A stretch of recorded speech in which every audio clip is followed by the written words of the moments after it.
T.S. Garewal, question number 5. Started business with cash 1 lakh and goods 20,000. अभी तक हम business start कर रहे थे सिर्फ कैश में, यहाँ चेंज क्या आ गया, हम बिजनेस स्टार्ट कर रहे हैं कैश और गुड्स में. Sold goods costing 10,000 for 12,000. अब ये ट्रांजेक्शन भी हम प्रीवियस क्वेश्चंस में डिस्कस कर चुके हैं. Purchase furniture on credit 30,000. तो छोटा सा क्वेश्चन है हमारा, जल्दी कंप्लीट हो जाएगा. फॉर्मेट बना लेते हैं. Serial number, particulars, assets is equal to liabilities plus capital. अभी थोड़ा सा आपको आदत पड़ जाएगी तो कॉलम्स पहले ही डिसाइड हो जाएंगे, तो आप कॉलम्स पहले ही बना लेना ताकि आपका जो फॉर्मेट है प्रेजेंटेशन अच्छी आए. अदरवाइज प्रेजेंटेशन करने में क्वेश्चन को थोड़ी सी दिक्कत आ जाती है क्योंकि कॉलम बहुत सारे बनते हैं.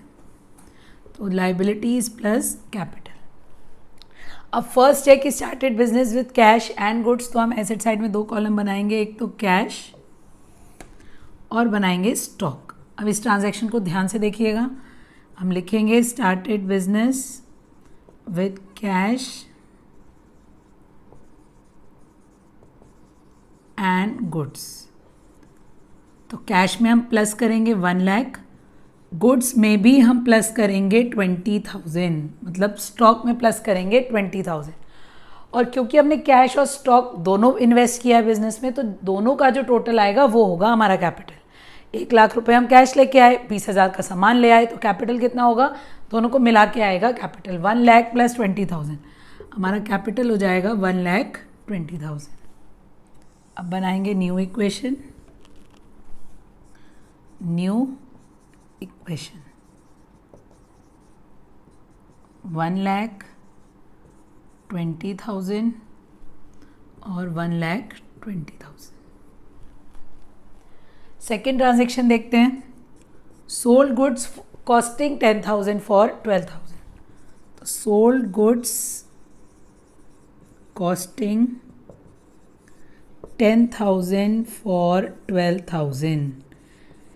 इस ट्रांजैक्शन को हम डिटेल में डिस्कस कर चुके हैं, इसकी ट्रिक भी डिस्कस कर चुके हैं कि जो कॉस्टिंग होगी, क्योंकि हम सेल कर रहे हैं स्टॉक कम होगा, तो जो कॉस्टिंग होगी वो स्टॉक में आएगी. दैट मीन्स स्टॉक में से माइनस करोगे 10,000 क्योंकि स्टॉक बेच रहे हो. कैश में बेच रहे हो तो पैसे आएंगे 12,000, कैश में ऐड करोगे 12,000. अब 10,000 की चीज़ को अगर 12,000 में बेचोगे तो 2,000 का प्रॉफिट होगा.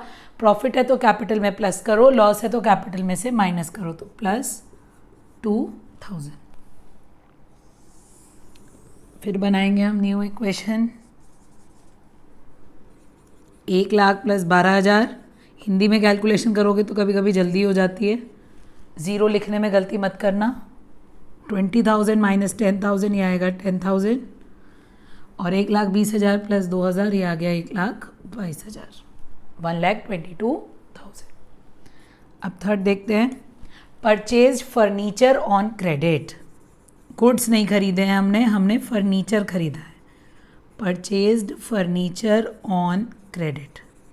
गुड्स के अलावा अगर हम कोई भी एसेट खरीदते हैं तो हर एसेट का अलग कॉलम बनता है. जैसे फर्नीचर का अलग बनेगा, मशीनरी का अलग बनेगा, बिल्डिंग का अलग बनेगा. तो यहाँ हम एक और कॉलम बनाएंगे फर्नीचर. क्योंकि हमने फर्नीचर खरीदा है तो फर्नीचर की इंक्रीज़ होगा तो हम ऐड करेंगे 30,000. अब कैश में खरीदा होता तो कैश से माइनस हो जाता, पर हमने उधार पे खरीदा है. मतलब लाइबिलिटी बढ़ रही है. कोई भी चीज़ को उधार पे अगर खरीदते हो, भले ही वो स्टॉक हो, भले ही वो कोई और एसेट हो, तो हमारा लाइबिलिटी में कॉलम बनता है क्रेडिटर्स. तो हम क्रेडिटर्स का कॉलम बनाएंगे और उसमें ऐड करेंगे 30,000. कोई भी एसेट खरीदा हो, वो स्टॉक हो, फर्नीचर हो, मशीनरी हो, अगर उधार पे खरीदा है तो लाइबिलिटी में कॉलम हमेशा क्रेडिटर्स का ही बनेगा.